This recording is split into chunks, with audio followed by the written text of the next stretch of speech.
भूर्भुवः स्वः तत्सवितुर्वरेण्यं भर्गो देवस्य धीमहि धियो यो नः प्रचोदयात्।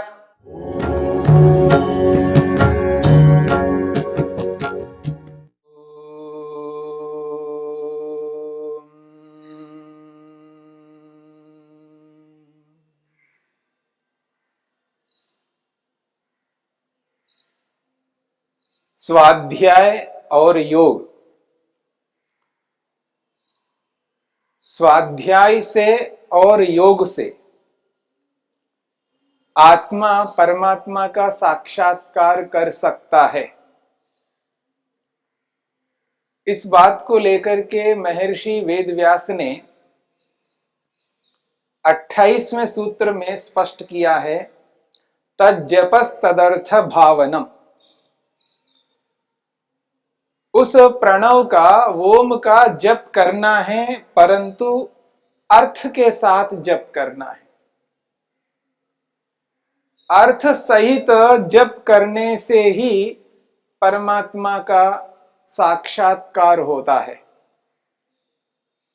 इस सूत्र की व्याख्या करते हुए महर्षि वेदव्यास ने स्पष्ट रूप से कहा है, स्वाध्यायाद योगमासीत योगा स्वाध्याय मामने। स्वाध्याय योग संपत्त्या परमात्मा प्रकाशते। स्वाध्याय करते हुए योग करना चाहिए। निरंतर स्वाध्याय करते हुए योग करना चाहिए। योग को निरंतर करते हुए फिर स्वाध्याय करना चाहिए। और स्वाध्याय का अर्थ महर्षि वेदव्यास ने स्पष्ट किया, प्रणवादि पवित्र शब्दों, वाक्यों, मंत्रों का जप करना। ओम आदि पवित्र शब्दों का, वाक्यों का और मंत्रों का जप करना, ये स्वाध्याय का एक विभाग है। और इसके साथ साथ मोक्ष शास्त्र अध्ययनम, मुक्ति को, मोक्ष को देने वाले शास्त्रों का अध्ययन करना। इन दोनों कार्यों को निरंतरता से करते हुए व्यक्ति योग करे। योग करने का अभिप्राय है सत्याचरण करे, अहिंसा का पालन करे, अन्याय पूर्वक किसी को भी दुख ना दे,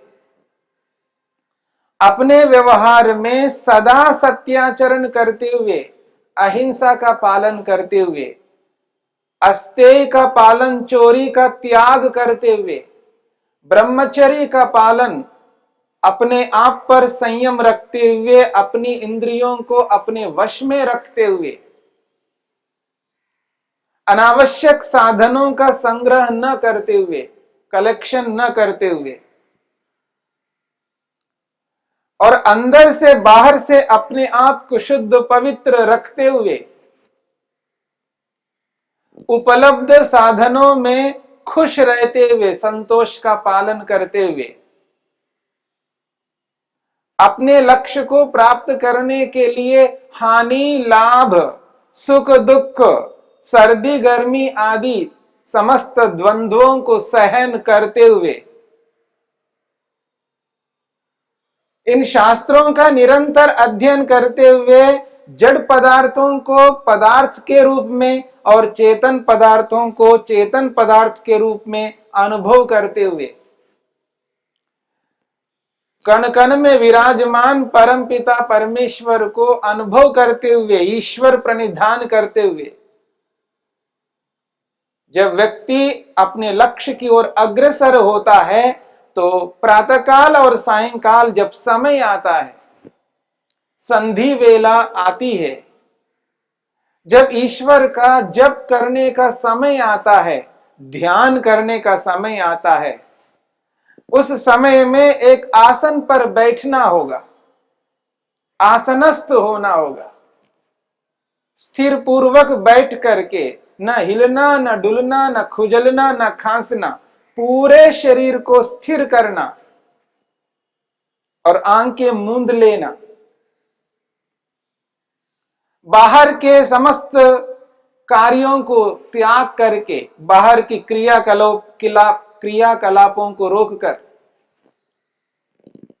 बाहर की जो क्रियाकलाप हैं उन समस्त क्रियाओं को रोककर, इंद्रियों को अपने वश में रखते हुए, प्राणायाम का अभ्यास करते हुए मन को अपने नियंत्रण में करना, मन पर अपना वशित्व की स्थिति में लाना, मन को अपने आप न चले, स्वयं अपनी इच्छा से चलाने की स्थिति में आ जाना,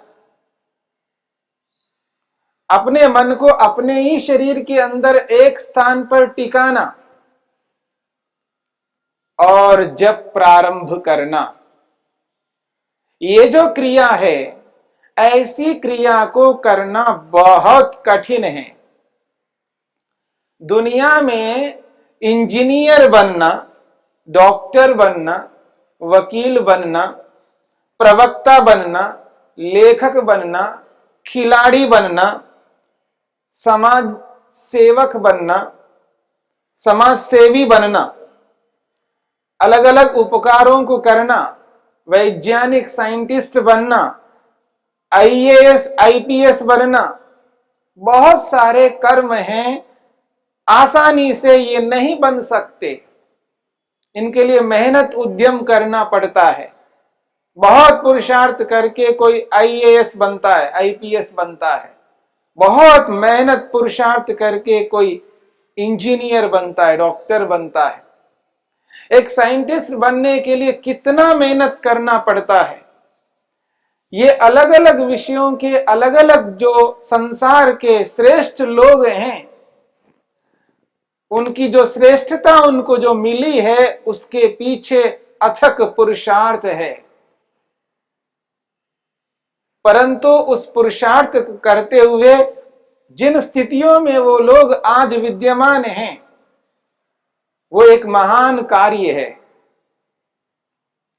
उन समस्त कार्यों को एक ओर रख करके और इस जप रूपी, उपासना रूपी, ध्यान रूपी कार्य को एक ओर रख दिया जाए, एक पलड़े में समस्त संसार के विभिन्न विशिष्ट कार्यों को रख दिया जाए और दूसरे पलड़े में ध्यान को, जप को रख दिया जाए, तो देखिएगा ये जो जप है, ये जो ध्यान है, ये जो उपासना है, ये सर्वश्रेष्ठ कर्म होगा। क्योंकि इस कर्म को करते हुए व्यक्ति को क्या करना पड़ता है और वो बाकी कार्यों में नहीं करना पड़ता है। मेरी बात को समझने का प्रयत्न करना। ये बहुत बड़ा कर्म इसलिए है क्योंकि इस कर्म में ऐसा करना होता है। जब करने वाले व्यक्ति को काम, क्रोध, लोभ, मोह, ईर्ष्या, अहंकार, काम, क्रोध, लोभ, मोह, ईर्ष्या, अहंकार, इन समस्त शत्रुओं को त्याग करना पड़ता है। इनको रखते हुए अपने जीवन में, इनको अपनाते हुए अपने जीवन में, इनका प्रयोग करते हुए अपने जीवन में जप नहीं हो सकता। हां, इंजीनियर, डॉक्टर, वकील, साइंटिस्ट, प्रवक्ता, लेखक, खिलाड़ी, ये सब के सब इतने बड़े कर्मों को करते हुए भी वो काम कर सकते हैं, क्रोध कर सकते हैं, लोभ कर सकते हैं, ईर्ष्या कर सकते हैं। यानी इन समस्त शत्रुओं को अपने जीवन में धारण करते हुए भी उस स्थिति को वो प्राप्त कर सकते हैं। इस बात को समझने का प्रयत्न करना।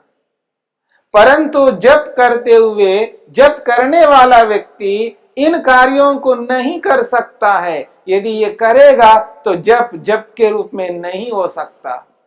जप रूपी उत्तम कर्म काम, क्रोध, लोभ, मोह, ईर्ष्या के होते हुए नहीं हो सकता।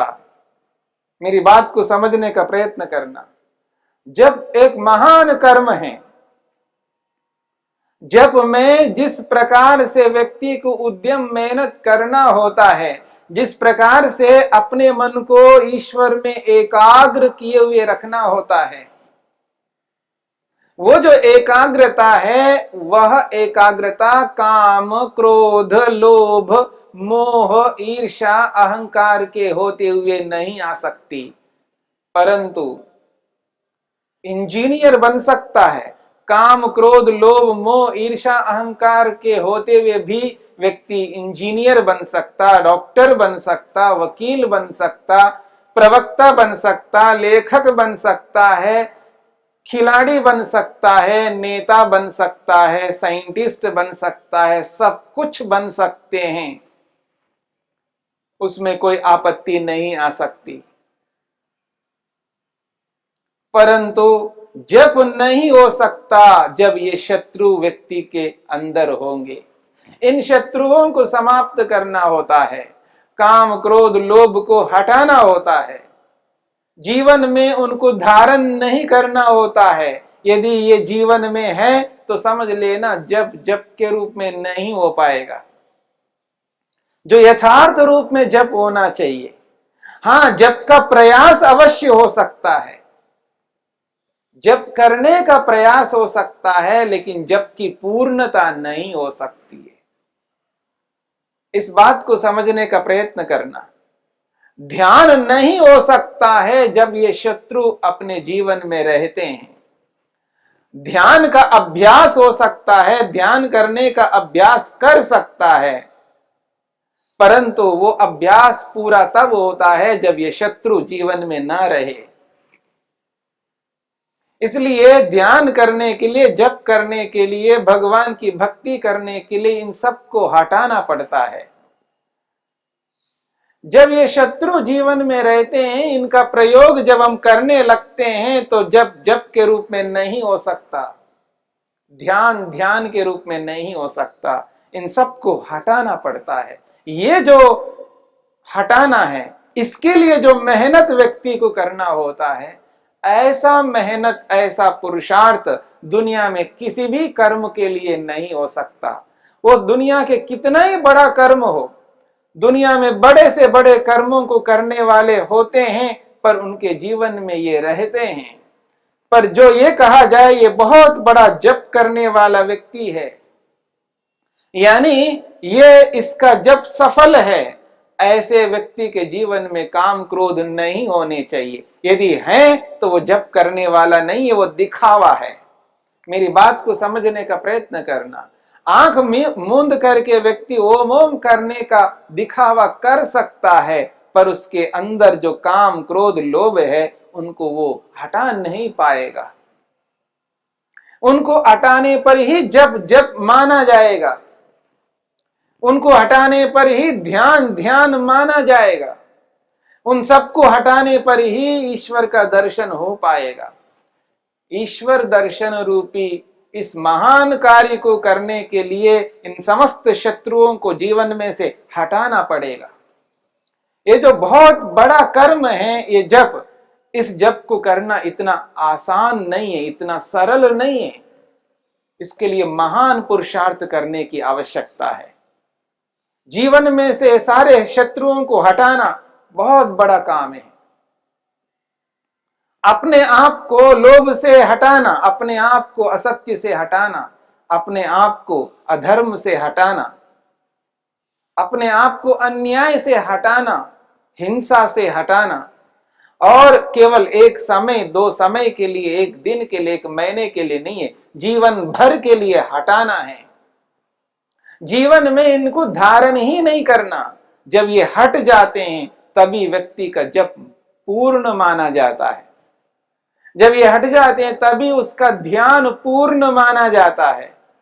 उसी स्थिति में इनके हटने पर ही ध्यान पूर्ण होता है, एकाग्रता पूर्ण मानी जाती है। वो काम, क्रोध, लोभ, मोह, ईर्ष्या, अहंकार नहीं कर सकता। यदि करेगा तो ध्यान नहीं हो पाएगा। इन सबको रोकना पड़ता है, समस्त क्लेशों को रोकना पड़ता है, अविद्या को रोके रखना पड़ता है, कभी कार्यान्वित होने नहीं देगा। यदि कार्यान्वित हो रहे हैं, काम क्रोध लोभ से युक्त हो रहा है, तो समझ लेना उसका ध्यान नहीं है। हाँ, फिर भी वो ध्यान करता है तो वो ध्यान का प्रयास करता है, यानी मन को एकाग्र करने का यत्न करता है, मेहनत करता है, एकाग्रता नहीं आती है। बात को समझना, एकाग्रता का आना अलग बात है, एकाग्रता के लिए मेहनत करना अलग बात है। जो व्यक्ति ध्यान कर रहा होता है, इसका यह अर्थ नहीं है वास्तव में वो ध्यान कर रहा हो, उसका यह भी अर्थ हो सकता है वो ध्यान के लिए प्रयत्न कर रहा है, एकाग्रता के लिए मेहनत कर रहा है।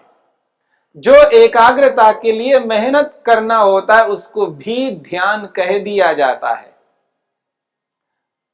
जब कोई व्यक्ति भगवान की भक्ति कर रहा होता है, वो भक्ति वास्तव में भक्ति कर रहा हो ऐसा भी हो सकता है, और भक्ति के लिए मेहनत कर रहा है ऐसा भी हो सकता है।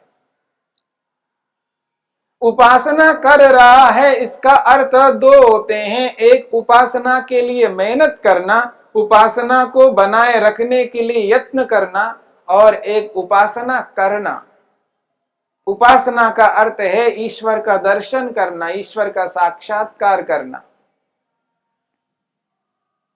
ध्यान करने का अर्थ है मन की एकाग्रता में ध्यान करना, मन की एकाग्रता में ही ईश्वर का मनन चिंतन करना, ईश्वर के स्वरूप को एकाग्रता में जो अनुभव किया जाता है, एकाग्रता की अवस्था में जो ईश्वर के स्वरूप को सामने लाया जाता है, वो जो ध्यान है, वह ध्यान तब संभव है जब ये सारे के सारे शत्रु रुक जाते हैं। इन शत्रुओं का प्रयोग जीवन में नहीं करते हैं। व्यवहार काल में काम क्रोध लोभ से युक्त नहीं रहते हैं, व्यवहार में इनका प्रयोग नहीं होता है। उस स्थिति में जब ध्यान करने वाला व्यक्ति बैठ करके ध्यान करता है, तब वो एकाग्रता आती है। व्यवहार काल में व्यक्ति शत्रुओं से काम क्रोध आदि से युक्त होकर के चलता हो, वह व्यक्ति ध्यान के काल में मन को एकाग्र नहीं कर सकता। मन को एकाग्र करना है, और मन एकाग्र तब होता है जब अविद्या को रोक दिया जाता है, काम क्रोध आदि शत्रुओं को व्यवहार में नहीं लाना होता है। उसी स्थिति में जब व्यक्ति जप करता है तो जप माना जाएगा।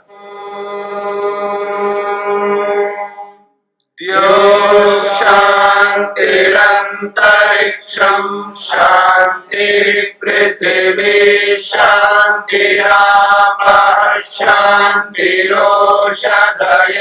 शांतिः वनस्पतयः शांतिर्विश्वे देवाः शांतिर्ब्रह्म शांति सर्वं शांति शांतिरेव शांति क्षमा शांतिरेधि। ओम शांति शांति शांति।